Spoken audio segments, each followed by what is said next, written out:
스루프타임즈 2022년 12월 4일에서 5일 사이에 편집한 내용을 진행해 보도록 하겠습니다. 하단에 나와 있는 내용 참조해 주시면 대단히 감사하겠습니다.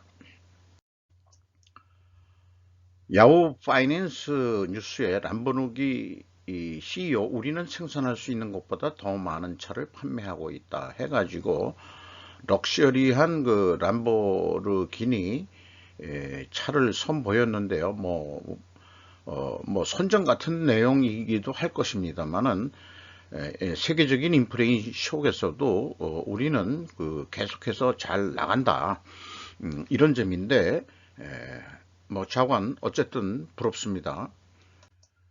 승자에 의해 지어진 1차 세계대전의 진실 해가지고 이렇게 유명 유튜버가 아니죠. 네이버 TV에서 하시는 목루 메이슨이라는 방송인데, 어쨌든 좀 나중에를 위해서라도 이쪽에서 2차 세계대전의 진실을 나중에 할래는지 모르겠습니다만은, 어쨌든 케이프타운이 영국이 아니었는데 이렇게 미국과 이 동남아시아까지 지배하기 위해서 케이프타운을 옛날에 점령을 했었고, 그런 식으로 이제 쭉 진행상을 풀어갔는데요.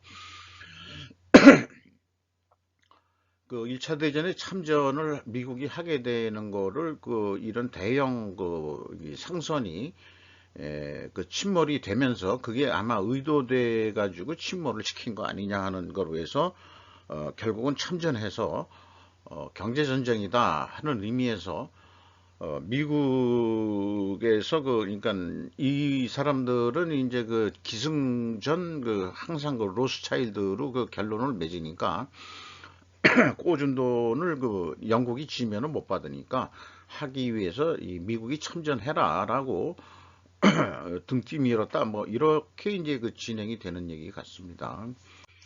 그래서 프로파간다들을 하는 여성들을 모델로 해서 이렇게 하고 있다는 것을 보고요. 차관 항상 흥미롭고 재미있게 진행을 하고 있습니다. 전 남한관리 북한에 의해 살해된 남자 사건으로 체포 신현이 로이터인데요. 이 사람이 이거 임모식인가 그런데 나 잊어버렸습니다. 이 뒤에 분이 서훈 이분이죠. 이분이 이제 구속 된다 이렇게 얘기 됐는데, 장관 이것 때문에 문 대통령도 항의를 하고 이런 언론에 표시가 됐습니다.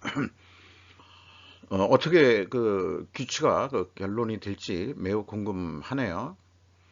이 사람이 임모식인데 대통령 문 대통령실 비서실장을 했던 사람이죠. 옛날에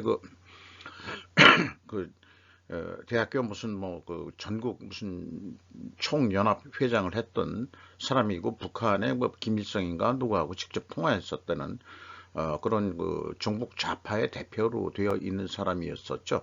요즘 조용하네요. 중국 시위에 대한 자유 요구와 공포가 경쟁하다, 이런 얘기인데, 우리나라 뉴스에서는 시진핑이 시위에 항복했다, 백기를 들었다 하는데 전혀 그럴 것 같지는 않고, 중국 내에서도 온갖 종류의 숨겨진 의견 불일치가 잠재해 있다, 이렇게 얘기를 하는 거고요.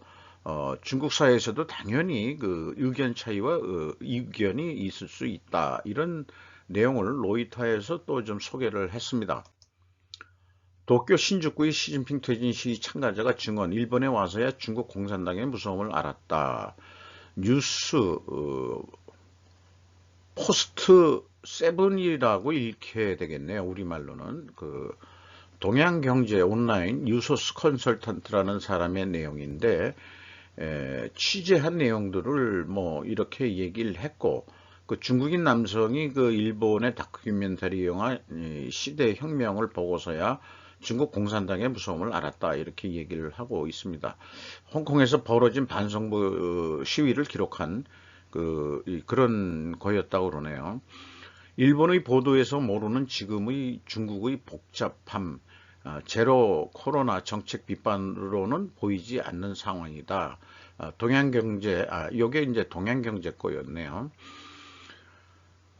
유행이 시작된 3년 반 이상 지나 다른 나라의 수습을 맞을 때 왜 중국은 어려운 코로나 정책을 계속하고 있는지, 사스의 그 성공 체험 때문에 그 경험이라는 것 때문에 그 락다운을 점차로 멈출 수가 없다. 그런데 이제 조금씩 뭐 풀릴 거 아니냐 하는 뉴스들이 조심스럽게 나오고 있는 그런 상황이라고 봅니다.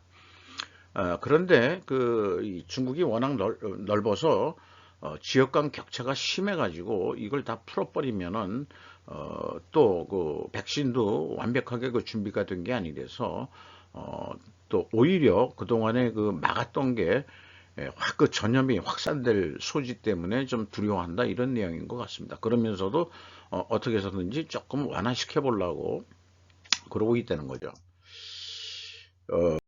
뭔가 이제 이 영화 같은 걸 보면서도 뭔가로 다 연결될 것 같은 취합이라고 제가 제목을 붙였습니다만은, 우리나라 이 포르투갈을 이겼을 때 어떤 그 소개하신 유튜버를 보면은 스쿼드 위치 기반 전략은 오직 대한민국만이 시도했고 또 성공시켰기에 벤투 감독의 운이 아닌 지능적인 지시가 있었기에 가능했던 성공 신화로 보인다. 자, 뭐 전략 얘기가 나왔고요. 이게 무슨 영화인데 그 여자 그 삼자매인데 그 이혼 당한 여자가 주인공으로 나왔는데, 뭐 자관 이런 거 하나 뽑았는데 여기에서 이제 제가 캐치한 거는 사람은 상처를 받으면서 성숙해져 간다고 말했었죠. 나중에 해피엔딩으로 끝나는데 제가 뭐 찾던 말은 사람은 실패를 통해서 배운다는 것, 이게 이제 중요한 거 아니겠느냐. 뭐 결혼도 실패해 볼 수도 있지만은 그런 실패를 통해서 새로운 지혜를 얻어서 나중에 행복하게 살지 않아야 되겠냐. 미국 도시의 그 야경이 있는 건데, 도덕적 신념을 지키고 살아가고 싶었던 가장을 건드려 버린 뭐 이렇게 해가지고 사회의 그 부조리에 대해서 스스로 물리적으로 헤쳐나가는 그런 영화인데 제목은 잘 모르겠고요. 도덕적 신념이라는 게 매우 중요하겠죠. 법보다도. 그런 면으로. 그리고 뭐 루카스 필름의 이 스타워즈 안도르라고 이렇게 되어 있는데, 뭐 한글로 이렇게 한 게 이제 편집을 통해서 이렇게 나온 건지, 제국에 대항하는 반란군이라는 거지만은 과연 제국이 이 영화에서 지칭하는 제국이 과연 어딜까 하는 생각을 해봐요. 이 주인공이 오직 돈과 생존을 위해 살아가는 사람인데, 자유, 독립, 정의 같은 거 좀 우습게 봤었다. 그런데 그런 사람이 신념이 아닌 돈으로 움직이는 그런 사람이었는데, 이제 제국에게 반란군의 핵심 인력으로 낙인이 찍혔다. 그런데 사실은 이렇게 보지만은 전 세계가 사실은 돈 때문에 싸우는 거 아니냐. 경제적인 이권 때문에. 거기에 자유, 독립, 정의 같은 거는 그냥 이념상 겉에 포장하는 거 같은 거로 다들 얘기하고 있잖아요. 뭐 우리가 그런 거로 좀 인식을 하고 있는 입장인데, 어쨌든 반란하는 입장에서는 규칙이 있답니다. 통제 못할 건 가지고 다니지 말라. 휴대폰 같은 거. 두 번째 규칙, 언제나 퇴로를 만들어 둔다. 이런 것 좀 해놓을 필요가 있겠어요. 어디에 무슨 사건을 벌이고 저항을 한다고 한다면은 아무리 작은 봉기라도 우리의 전선은 전진시키죠. 작은 행위 하나가 뚝을 무너뜨립니다. 요거 노조 애들이 써먹을 때는 이제 이런 식으로 또 요걸 자기네들한테 유리하게 또 써먹을 수도 있겠죠. 그래서 제국은 질병입니다 했는데, 이 제국을 바라보는 관점은 영화지만은 현실에서 비교한다 그러면은 중국을 제국으로 볼 수 있고, 또 뭐 일본 제국주의도 있었었고, 그런데 이제 또 중국 입장에서는 북한이나 이런 쪽에서는 미제국주의라고 또 붙이니까 서로들 자기 입장에서 제국은 나쁜 거야 라고 얘기한다면은 자기네들이 저항군이고 반란군이고 자기네들은 정의롭고 그런 것이냐 이제 헷갈리게 만드는 그런 내용이 되겠습니다. 뭐 기록으로 이렇게 남겨둬서 언젠간 제가 뭐 써먹을 수 있을지 어떨지 모르겠습니다만은 미국의 그 B-21이 뭐 연속 한 3일 계속 그 B-21 폭격기 뉴스가 나오고 있는데 이거는 이번에는 밀리터리 타임즈 스티븐 로지라는 사람이 내놓은 건데 요게 이제 B2 우리나라 전개를 했죠 우리나라에. 근데 이게 너무 커가지고 양쪽에 전투기들이 호위하면서 가야 되는데 이 새로 나온 B-21 스텔스 폭격기는 혼자서 독자 이 전술 시행이 가능하다 이렇게 한 게 장점이고 물론 이것은 분명히 향후 대중국, 대러시아를 위한 미국이 30년 만에 뽑아낸 그런 강력한 무기라고 이렇게 보입니다. 밖에 저녁에 찍은 건데요. 뭔가 이 스타워즈 같은 비행기 같은 기분이 나죠? 네. 펜타곤 책임자, 미국은 중국에 대항하기 위해 중요한 해를 맞이한다. 자꾸 미국 입장에서는 가만히 있으면 안 되고 뭔가 주적을 만들어 놔야 자기네들 뭐라 그럴까요? 군산 복합체라고 이미 많이들 비판을 하고 있지만은 현재 실제 무역 수지도 있지만은 사실은 미국이 1, 2차 대전을 통해 가지고 군수 산업이 발달했기 때문에 일반 생필품 같은 거는 이제 중국을 경제를 키워서 이제 쭉 경제를 운영했지만 핵심적인 이 군산 산업은 계속해서 좀 팔아먹을 때가 있어야 미국의 경제가 돌아가는 나라라는 것도 이제 충분히 인식을 하고 있습니다. 그런데 이제 이런 뉴스도 나오고 있죠. 주지사 미야무라 조문위에 뉴멕시코 국기에 조기를 명령했다.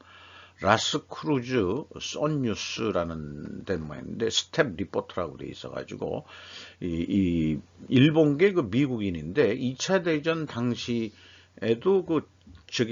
미국을 위해서 참전을 했고 6.25 때도 참전을 또 했고 이런 사람이 이제 향년 97세에 사망했다 하는 얘기를 이렇게 좀 내세우는 걸 보면은 미국은 동양계다 뭐 이런 거를 떠나서라도 미국을 위해서 이렇게 전쟁에 참여해 가지고 한 사람들을 끝까지 대우해 준다 하는 거를 나타내려고 이런 거로 뉴스화를 하는 것 같습니다. 여야 자체 예산안 단독 처리 강행해도 기재부 예산 편성 의무 없어 무용지물. 박지영 기자.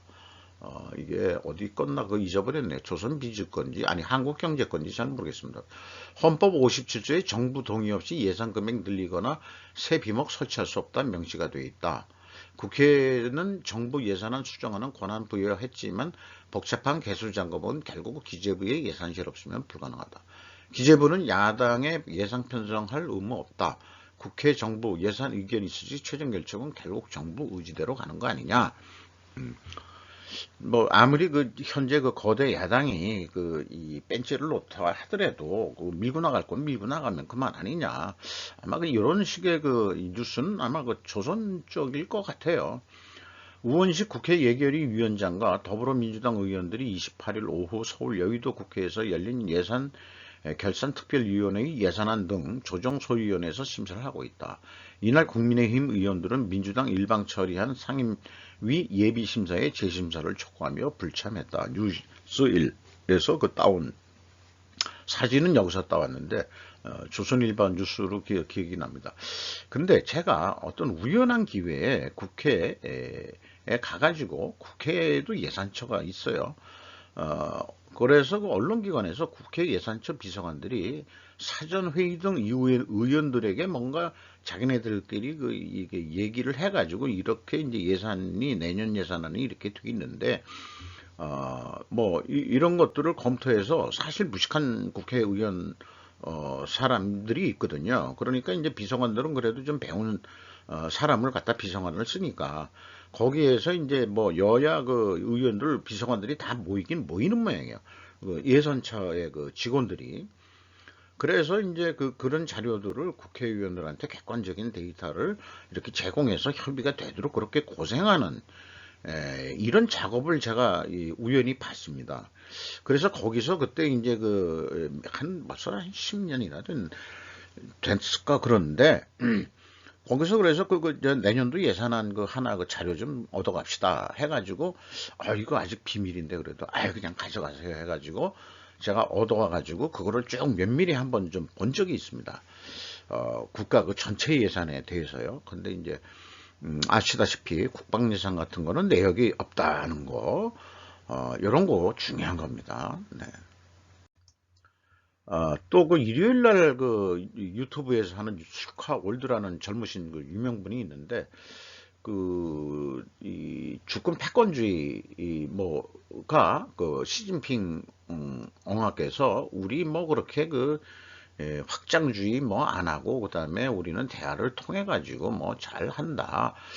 이런 식으로 해서 이제 은근히 이제 미국이 나쁜 애들이다 이런 식으로 얘기했다는 거죠. 그리고 대한민국 노사 문제 얘기도 잠깐 했는데 반으로 나뉜 언론과 반으로 나뉜 정당 이렇게 표현했는데 현재 쭉 뉴스들이 나와서 많이 알고 있는 내용이지만은 나름대로 이렇게 정리한 거를 저도 참고로적으로 기록으로 좀 남겨놓으려고 했습니다.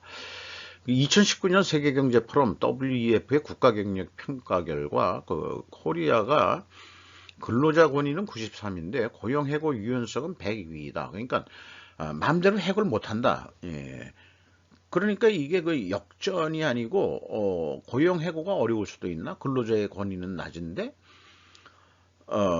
그래서 참 이상한 나라다 이런 식으로 얘기하는데 대한민국 노사협력 141개국 중 103위.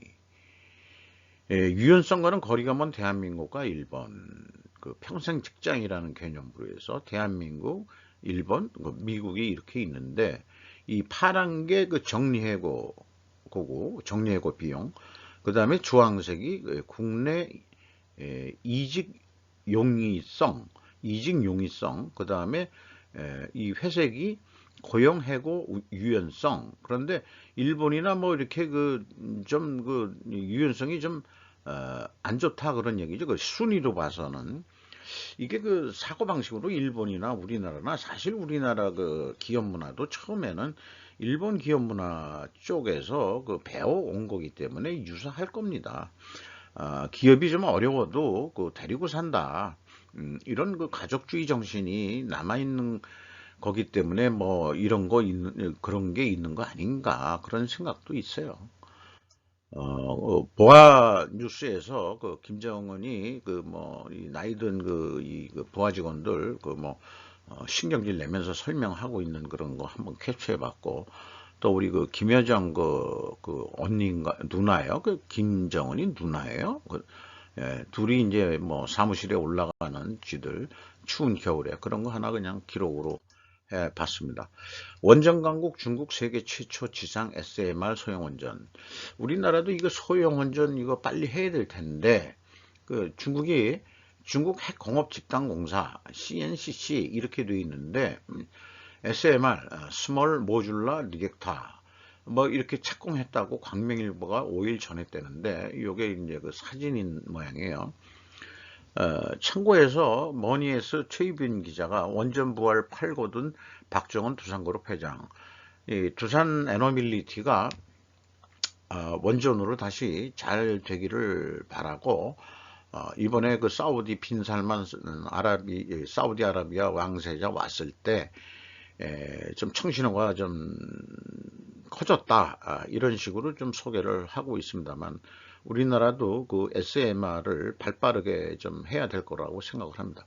이상 스로프 타임즈 12월 4일에서 5일 사이에 이 편집한 내용을 역사 기록으로 남기 내용을 좀 소개했습니다. 이상 마치도록 하겠습니다.